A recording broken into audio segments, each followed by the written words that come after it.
आप सब लोगों को शायद ये बात जानकर हैरानी होगी कि हम लोग इस समय पे इंडस्ट्रियल रेवोल्यूशन से गुजर रहे हैं। अब मैं आपको समझाता हूँ मोटा मोटा एक इंडस्ट्रियल रेवोल्यूशन में क्या क्या चीजें चेंज होती हैं। सबसे पहली चीज चेंज होती है हमारा सोर्स ऑफ पावर, दूसरी चीज चेंज होती है हमारा मोड ऑफ ट्रांसपोर्टेशन और तीसरी चीज चेंज होती है हमारा मोड ऑफ कम्युनिकेशन। जब पहला इंडस्ट्रियल रेवोल्यूशन आया था उस समय पे हम लोग इस्तेमाल करा करते थे कोल का as a source of power और उसी के साथ साथ हम कम्युनिकेट करते थे न्यूज़पेपर से और उस समय पे हमारा मोड ऑफ ट्रांसपोर्टेशन हुआ करता था स्टीम इंजन। मगर ये सब चीजें बदल गई इंडस्ट्रियल रेवोल्यूशन नंबर 2 में, जिसमें कि हमारा सोर्स ऑफ पावर हो गया क्रूड ऑयल, उसी के साथ साथ हमारा मोड ऑफ ट्रांसपोर्ट हो गया इंटरनल कंबशन इंजन, डीजल और पेट्रोल के इंजन, और हमारा कम्युनिकेशन चेंज हुआ टीवी और रेडियोस पे। और अब आ गया है तीसरा इंडस्ट्रियल रेवोल्यूशन। इस इंडस्ट्रियल रेवोल्यूशन में हमारा मोड ऑफ ट्रांसपोर्ट चेंज हो गया है इलेक्ट्रिक व्हीकल्स की तरफ और हमारा सोर्स ऑफ एनर्जी बदल चुका है सोलर पावर और विंड पावर की तरफ, और इसी के साथ साथ हमारा मोड ऑफ कम्युनिकेशन अब हो गया है इंटरनेट। मगर जैसे जैसे ये इंडस्ट्रियल रेवोल्यूशंस होते हैं वैसे वैसे ही अपने साथ में चैलेंजेस भी लाते हैं। और आज इस वीडियो में हम जिस चैलेंज की बात करने वाले हैं वो चैलेंज है सोलर का वाइड अडॉप्शन। मगर क्या हमारे ग्रिड्स इस वाइड अडॉप्शन के लिए रेडी हैं? और अगर हैं तो बहुत ही बढ़िया है, हम ये वीडियो भी नहीं बना रहे होते। बट अगर नहीं है तो क्या क्या चैलेंजेस हमारे ग्रिड को फेस करने पड़ेंगे आने वाले समय पे? क्योंकि ना तो ये बात आप चाहते ना मैं चाहता कि जिस हिसाब से सोलर पावर बढ़ता जा रहा है कल को हमारे ग्रिड्स फेल हो जाएं और हम एक कंप्लीटली ब्लैकआउट सिचुएशन में चले जाएं। और ऐसा एक इंसिडेंट हुआ भी था जिसको हम 2022 ओडेसा डिस्टर्बेंस बोलते हैं। ये एक बहुत बड़ा इंसिडेंट था और इसके अंदर एक बहुत ही मिस्टीरियस फॉल्ट निकल के आया था। तो जैसा मैं आपको बता रहा हूं कि जैसे जैसे हमारी टेक्नोलॉजीज चेंज होती हैं समय के साथ वैसे वैसे फॉल्ट भी चेंज होते हैं। तो इस चीज को एक एग्जांपल से समझो कि पुराने समय में जो कार्बोरेटर में कचरा आ गया था वो आने वाले समय में इलेक्ट्रिक व्हीकल्स में नहीं देखने को मिलेगा। तो जैसे जैसे टेक्नोलॉजी इवॉल्व होगी वैसे वैसे हमारी प्रॉब्लम्स और उन प्रॉब्लम्स का सॉल्यूशन भी बदलेगा। तो देखो यहाँ पे एक समझने वाली चीज क्या है कि हमारे जो ग्रिड्स होते हैं वो बहुत ही कॉम्प्लेक्स होते हैं और उनको कॉम्प्लेक्स तरीके से ही मैनेज किया जाता है। एक ग्रिड के अंदर जो बिजली दौड़ती है वो खाली एक सोर्स से नहीं आती बल्कि मल्टीपल सोर्सेस से आती है। कई बार ये बिजली हाइड्रो इलेक्ट्रिसिटी पावर प्लांट से आती है, कई बार ये गैस इलेक्ट्रिसिटी पावर प्लांट से आती है। और गैस और हाइड्रो बहुत ज्यादा फ्लेक्सिबल होते हैं कि जब हमें इनकी जरूरत हो तब हम इन्हें कुछ मिनटों में ऑन कर सकते हैं और इनसे इलेक्ट्रिसिटी ले सकते हैं। मगर यहीं पे कुछ कॉम्प्लेक्स सिस्टम्स भी होते हैं जैसे कि हमारा कोल और हमारा nuclear power plant. Nuclear power plant को अक्सर उसकी 100% कैपेसिटी पे ही रन किया जाता है और उसके बहुत सारे रीजंस हैं।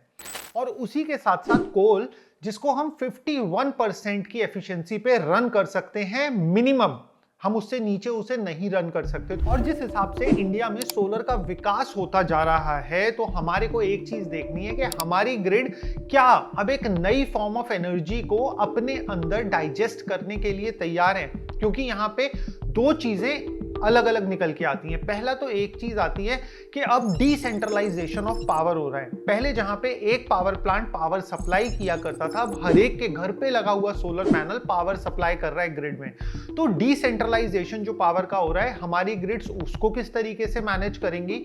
और दूसरी चीज आती है दोस्तों, जब सोलर एनर्जी तभी बिजली बनाता है जब सन शाइन करता है। तो हमारे को आज की डेट में कुछ इस तरीके के स्मार्ट ग्रिड्स की जरूरत है जो कि टाइम ऑफ द डे के हिसाब से क्या कंजम्पशन चल रहा है उसको मैनेज कर सके और उसी हिसाब से इलेक्ट्रिसिटी सप्लाई कर सके। और आने वाले समय में हमारी गवर्नमेंट बहुत सारे ग्रीन इनिशिएटिव्स ला रही है जिसके अंदर 1 करोड़ घरों के ऊपर सोलर रूफटॉप सिस्टम इंस्टॉल करे जाएंगे जो कि अप्रॉक्सीमेट कहीं ना कहीं 30,000 मेगावाट या फिर अगर 30 गीगावाट बोला जाए तो 30 गीगावाट बिजली प्रोड्यूस करेंगे। तो क्या हमारी ग्रिड्स इतनी बिजली को जो कि डिसेंट्रलाइज्ड फॉर्म में आएगी उसको डाइजेस्ट कर पाएगा? तो यहाँ पे मैं आप लोगों के साथ में ग्रिड, इन्होंने एक रिपोर्ट पब्लिश करी थी 2023 में दिसंबर में। इनका कुछ एक डेटा आप लोगों के साथ में शेयर करना चाहता हूं। तो ये ग्रिड का डेटा है 4 अक्टूबर 2022 का, जिसमें कि टोटल जो कंजम्पशन था वो था 182 गीगावाट का, और ये इंडिया का डेटा है। तो टोटल इंडिया में कंजम्पशन था 182 गीगावाट का 4 अक्टूबर 2022 को, जिसके अंदर सोलर से जनरेट हो रहा था 32 गीगावाट और कोल से आ रहा था 116 गीगावाट। तो इस रिपोर्ट में जो हमारे पास में क्रक्स निकल के आया कि अभी भी हम एडिशनल, क्योंकि हम कोल पावर प्लांट को अगर 50% कैपेसिटी पे ही फायर करेंगे तो अभी भी हम एडिशनल उस समय पे 44 गीगावाट हम लोग सोलर एनर्जी से डाइजेस्ट कर सकते थे।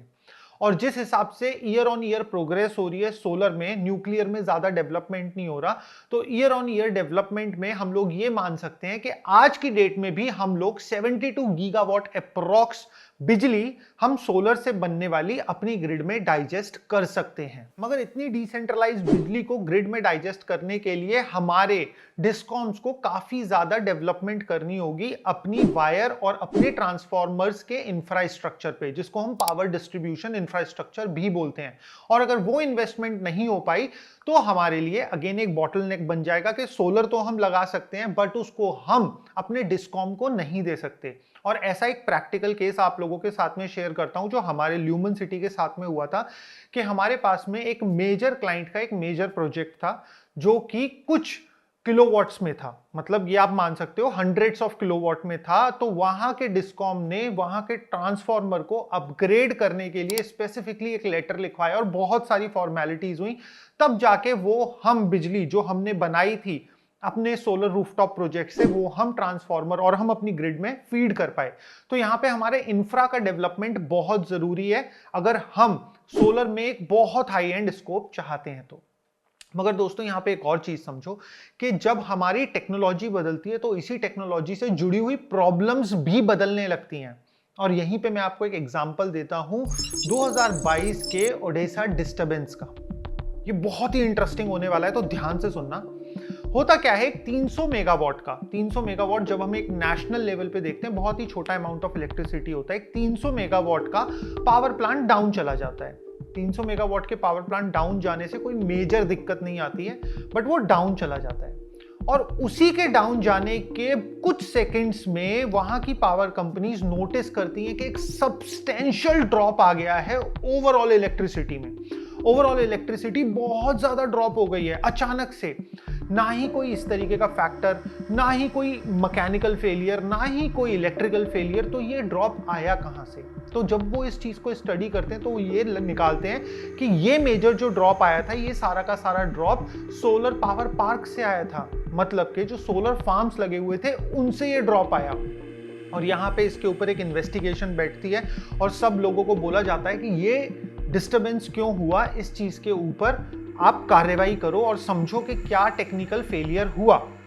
तो इस चीज के बारे में जब डिटेल में रिसर्च करी जाती है तो फॉल्ट निकलता है ग्रिड टाई इन्वर्टर्स में। जी हाँ, ये वही ग्रिड टाई इन्वर्टर्स हैं जो कि हमारे घरों में लगाए जाते हैं जब हम एक सोलर रूफटॉप सिस्टम लगाते हैं। अब मैं आपको समझाता हूं कि वो फॉल्ट क्या था और ये ग्रिड टाई इन्वर्टर्स की वजह से क्यों आया।